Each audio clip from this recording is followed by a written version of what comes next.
ଭାଲୁ ସେମାନେ ଜଙ୍ଗଲରେ ରୁହନ୍ତି ତାକୁ ହିଂସ୍ର କୁହାଯାଏ। ପିଲାମାନେ କଣ କରୁଛ ତୁମେ? କୁହ କଣ କରୁଛ? କାହିଁକି ତମ ପଢିଲା ଜିନିଷ ବନ୍ଦ କର, ରଖ ସବୁ କଥା ବନ୍ଦ କର। ପିଲାମାନେ ଦେଖିବ କେତେ ସୁନ୍ଦର ପିଲା, ତମେ ମାନେ କଥା ମାନୁନ, ତାମାନେ ତମେ କଣ ହବ? ତମକୁ ଗାର୍ଡ ପାଇଁ କୁହାଯିବ। ତମେ ଯଦି କଥା ନ ମାନିବ ମୁଁ ତମ ପାଇଁ ପଳେଇବି, ତମକୁ ଆଉ କିଛି ଖେଳ ଶିଖେଇବିନି। ଏବେ ଆମେ ପାଠ ଶୁଣ, ବର୍ତ୍ତମାନ ଆମେ କଣ କରିବା? ବର୍ତ୍ତମାନ ଆମେ ଗୃହ ପାଇଁ ବସି ଯାଇଲେ, ବର୍ତ୍ତମାନ ଆମେ ହିଂସ୍ର ଜୀବଜନ୍ତୁ ବିଷୟରେ ଜାଣିବା। ହିଂସ୍ର ମାନେ ଯେଉଁମାନେ ଜଙ୍ଗଲରେ ରୁହନ୍ତି, ଜଙ୍ଗଲରେ ମାନେ ଅଛନ୍ତି ବାଘ, ସିଂହ, ହାତୀ, ବିଲୁଆ।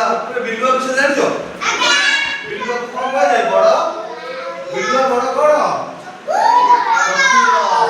ବିଲୁଆ ବଡ ଚତୁର, ପଇଡ଼ ବଡ ବଧୁର। ଜାଣିଛ ନା ନାଇଁ? ଜାଣିଲ? ହଁ, ବିଲୁଆ ବହୁତ ଚତୁର, ମାନେ ସେ ବହୁତ ମାନେ ବୁଦ୍ଧିମାନ।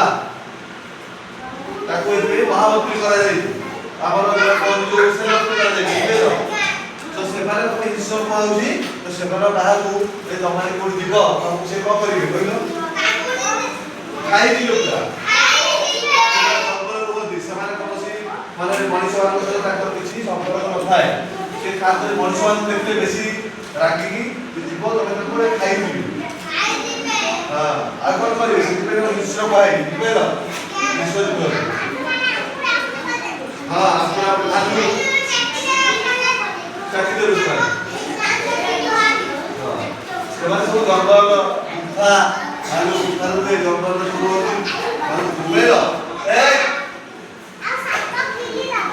ସାପ, ହଁ, ସାପ ଯୋଉ ଅହିରାଜ ସାପ ଅଛନ୍ତି, ବଡ ବଡ ସାପ, ସେମାନେ କହିବେ